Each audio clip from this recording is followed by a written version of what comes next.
Paint filling machines are mainly a small category of filling machines. In terms of the degree of automation of production, they are divided into semi-automatic filling machines and fully automatic filling production lines.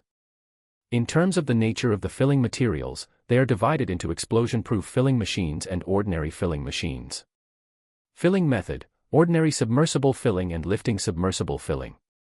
Application industry: paint, ink, paint, asphalt, glue, lubricating oil, petrochemical, fine chemical, and other liquid, fluid, paste products.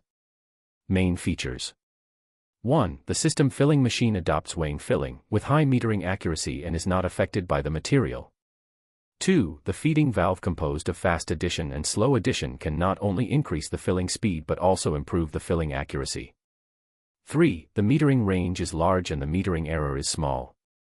4. The filling head adopts an anti-drip device, and the material poured out does not produce bubbles, and the effect is good. 5. Automatically control the material feeding, equipped with pneumatic clamping cover and pneumatic pressure plate device. Standard configuration: instrument, GME, sensor, Mettler Toledo, pneumatic components, AirTac, explosion-proof, FEIS. Self-matched, feed pump, outlet pressure at 3-5